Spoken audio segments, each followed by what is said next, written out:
رئيس الوزراء حكومة فدرالك الصومالية مدن عمر عبد الرشيد على شرماكي oo maanta shir jiraayid warbaahinta ugu qabtay xafiiskiisa ayaa kaga hadlay weerarkii bahalnimo ee maleeshiyaadka burcadiimeedka al-shabaab ay ku qaadeen hotel Maka al-Mukarram ee magaalada Muqdisho. qaraxaas oo ay ku geeriyoodeen 14 ruux oo ay kamid ahaayeen safiirkii dawladda Soomaaliya oo u fadhiyay waddanka Switzerland iyo wiil 8 jir ah oo kubad ku ciyaarayay meel ku dhow hotelka halka 13 kalena ay ku dhaawacmeen. mudane Cumar Cabdirashiid Cali Sharmaake ra'iisul wasaaraha dalka ayaa ugu horeyn tacsi tiraanyada u diray guud ahaan dadkii ku shahiiday weerarkii kooxda gumaadka ummadda Soomaaliyeed ay ku qaadeen hotelka Maka al-Mukarrama. waxaan runtii anagoo murugaysan runtii dadkii ku geeriyooday jannada xalaaq qoraaway dhacdadii shalay ka dhacday hotel Maka al-Mukarrama aan raayna uga tacsiyo ummadda Soomaaliyeed iyo reerkii iyo qoysaskii ay ka geeriyoodeen 14 qofood oo meesha ku geeriyooday jannada xalaaq qoraaway waa dad shahiidi runtii ummadda Soomaaliyeed oo xogga la soo bixiyeen waxaan rabaa si gaar ah inaan ugu tacsiyo safiirka intii fadhiyay dalka Switzerland Allah naxariisto iyo gabar la tariiqo ayadana iyo ummadii meesha ku geeriyooday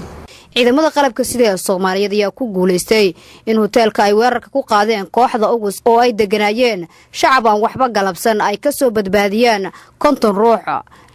ra'iisul wasaare Sharmaake ayaa bogaadinaya ammaan u jeediyay ciidamada qalabka sida Soomaaliyeed oo uu sheegay inay muujiyeen in dalkeenu uu leeyahay ciidan ay ku faani karaan ummadda Soomaaliyeed.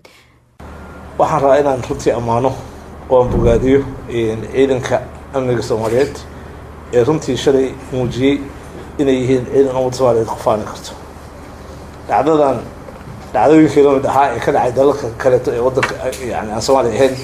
waxay qaadatay maalmo in la soo afshiro. waqtiga dheeraaday oo ilaa ay saaka soo gaaray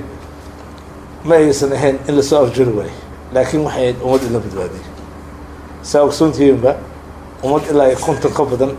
ay badbaadiyeen kana soo saareen hotelka. argagixisada soo weerartay iyo nimankii xagjirka ah soo weeraray hotelka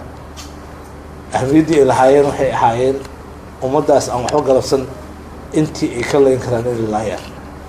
laakiin ciidankii amniga ayaa u diiday fursadaas runtii ka hortagay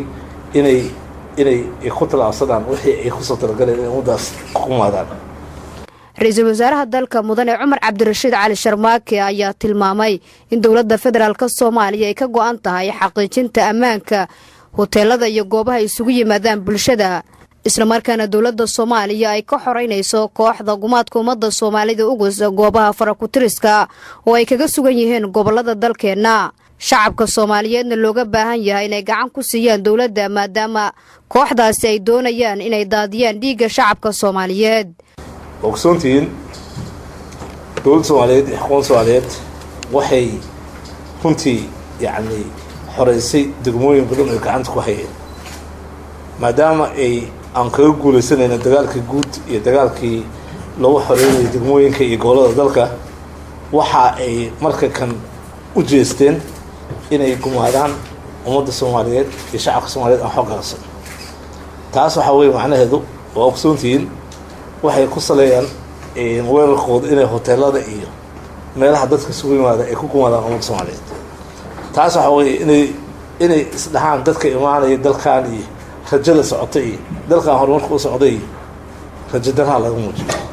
ummadda Soomaaliyeed khalkhal la geliyo ummadda Soomaaliyeed casih la geliyo runtii waxaan rabaa inaan u sheego ummadda Soomaaliyeed